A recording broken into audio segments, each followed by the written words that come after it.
नमस्कार मित्रों, मैं सत्यप्रिय अवस्थी आज आप लोगों को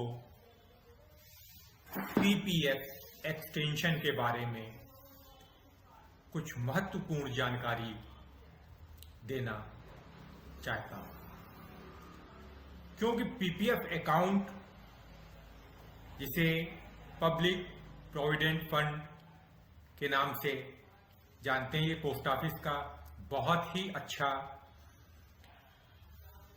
फाइनेंस का सिस्टम कह सकते हैं, क्योंकि इसमें हमको ट्रिपल बेनिफिट्स तो मिलते ही हैं। यानी कि जो आप कंट्रीब्यूशन देते हैं उस पे आपको टैक्स बेनिफिट मिलता है और मैच्योरिटी पे भी आपको इसका बेनिफिट मिलता है। ये सारे डिटेल्स तो सब जानते ही हैं, लेकिन थोड़ा कंफ्यूजन तब हो जाता है जब हमारा पीपीएफ अपनी मैच्योरिटी पे, यानी कि 15 साल के बाद जब वो मैच्योर हो जाता है, उसके बाद क्या करना चाहिए। तो आज का टॉपिक हमारा इसी पे ही है, पीपीएफ एक्सटेंशन। यानी कि 15 साल के बाद हमें पीपीएफ को और कंटिन्यू करना है तो उसके लिए हमें क्या करना चाहिए, और यदि कंटिन्यू नहीं करते हैं तो क्या हो सकता है। तो हम आपको आगे इसके बारे में जानकारी देते हैं।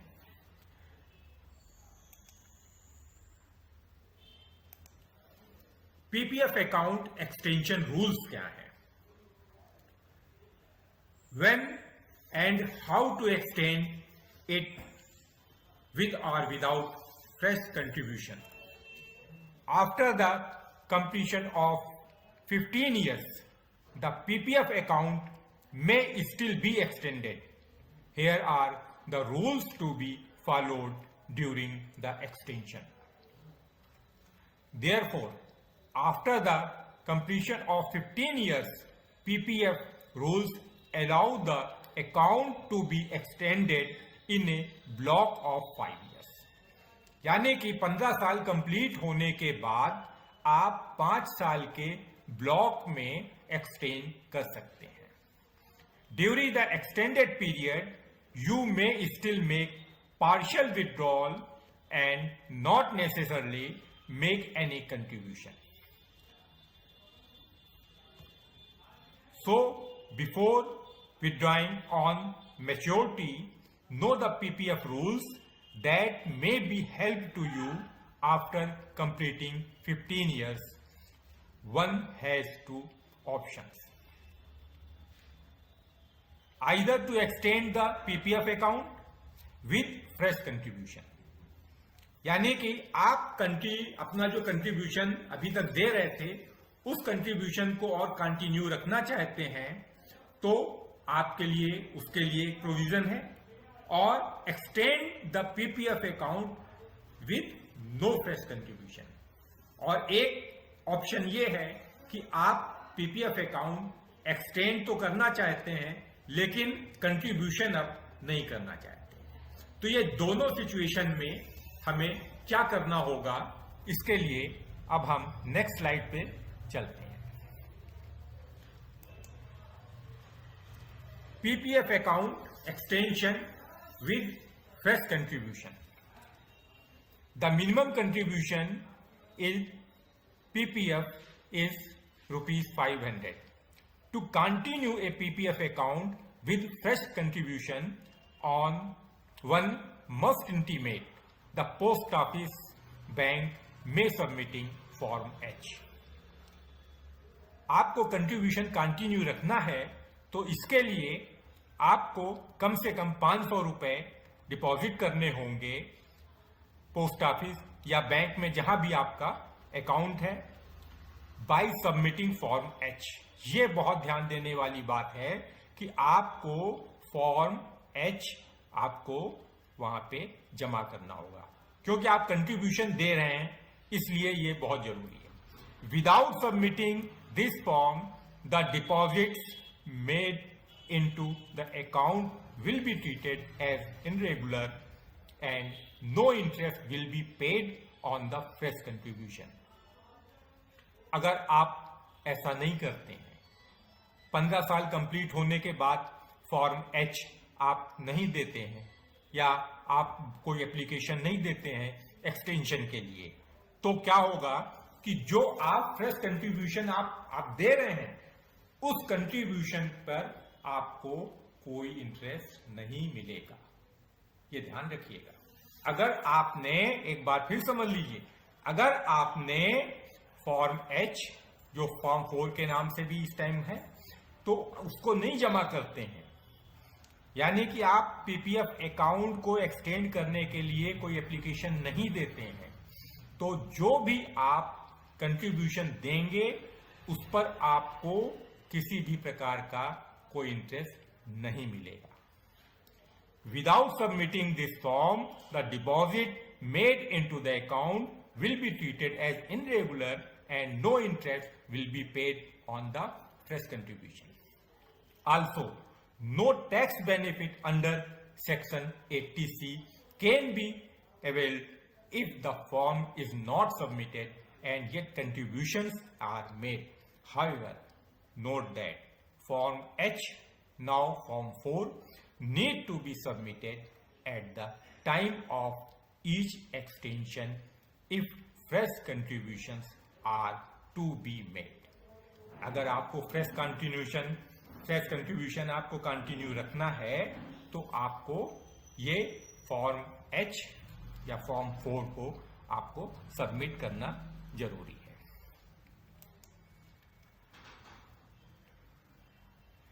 अब आपको next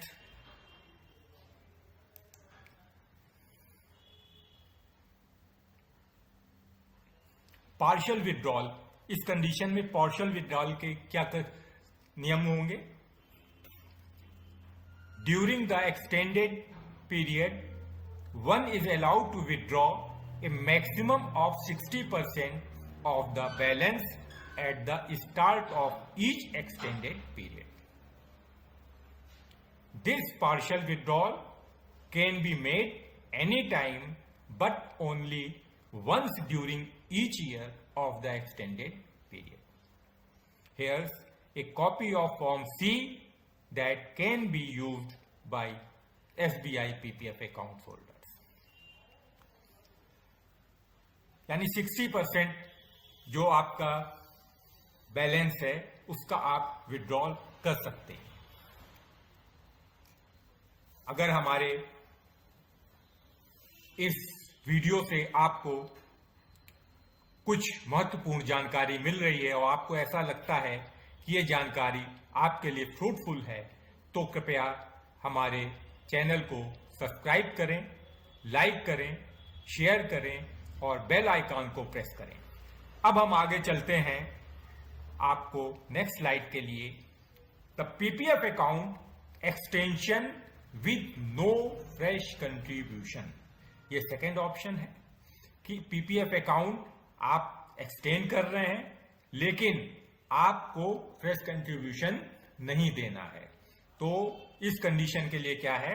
for continuing the PPF account without contributing any fresh contribution, one need not intimate the post office by submitting any form. आपको अब इस कंडीशन के लिए कोई भी फॉर्म देने की आवश्यकता नहीं है। वो समझ लिया जाएगा कि आपने एक्सटेंड किया है लेकिन आप कंट्रीब्यूशन नहीं देंगे और जो आपका बैलेंस है उस पे आपको इंटरेस्ट मिलता रहेगा। The balance will continue to earn interest rates as per what the government declare. जब भी गवर्नमेंट के जो भी नियम हैं या रेट इंटरेस्ट प्लस या माइनस होता है तो उसी के अकॉर्डिंग आपको इंटरेस्ट मिलता रहेगा। तो हमारे ख्याल में ये पॉइंट तो क्लियर हो गया होगा कि जब आपको 15 साल के बाद अगर पीपीएफ अकाउंट को कंटिन्यू रखना है और अपना फ्रेश इन्वेस्टमेंट भी उसमें करना है तो आपको फॉर्म H और फॉर्म 4 देना पड़ेगा। ये बहुत जरूरी है, नहीं तो आपको ना तो इनकम टैक्स में कोई रिबेट मिलेगी और ना ही जो फ्रेश आपने इन्वेस्टमेंट किया है उस पर कोई आपको इंटरेस्ट मिलेगा। सेकेंड कंडीशन के लिए जो पार्शियल विड्रॉल का क्या रूल्स हैं, as no fresh contribution have been committed during the extended period, one can make any amount of partial withdrawal. However, in 1 year only one such partial withdrawal will be provided. साल में एक बार आपको जितना पैसा निकालना है वो आप बैलेंस से निकाल सकते हैं, तो टाइम पीरियड का ध्यान आपको देना होगा। Next slide. Watch out. After the completion of 15 years, the account holder has to intimate the post office within 1 year. ये बहुत ही important point है कि आपका 15 साल कंप्लीट होने के 1 साल के अंदर ही आपको कंटिन्यू डिपॉजिट करना है या नहीं करना है, ये डिसाइड करना होगा। After a year, one will have to withdraw the full balance or extended the amount without fresh contribution. 1 साल हो जाने के बाद आपका जो पीपीएफ अकाउंट है अपने आप वो कंटिन्यू रहेगा विदाउट फ्रेश कंट्रीब्यूशन के। नेक्स्ट स्लाइड पे व्हाट टू डू, हमें करना अब क्या चाहिए वैसे। To extend or not to extend the PPF account after maturity may not have a straight forward answer. इसका कोई सीधा उत्तर नहीं दे सकते आप। However, considering things like tax free interest and the safety of corpus, one may consider extending the account unless a big ticket expense was planned using the funds. Those who have still got a few years to retire have all the more reason to extend the PPF account and continue reaping the benefits of tax-free compounding. तो इस प्रकार से आपको PPF account में extension के लिए क्या rules हैं, क्या आपको करना है, क्या नहीं करना है, ये डिसीजन आपका है। और हमारे ख्याल से पीपीएफ एक्सटेंशन के बारे में आपको ये सतर्क रहना जरूरी है। अगर आप अकाउंट को एक्सटेंड करना चाहते हैं, एक तो ये 5 साल के ब्लॉक में होगा, ये ध्यान रखिए, और आपके जो 15 इयर्स कंप्लीट होने के 1 साल के अंदर आपको एक्सटेंशन के लिए एप्लीकेशन देनी होगी। और अधिक जानकारी के लिए आप बैंक से या पोस्ट ऑफिस से जो नए नियम कानून हैं वो भी पता करते रहना चाहिए, कि कभी गवर्नमेंट के भी नियम बदलते रहते हैं।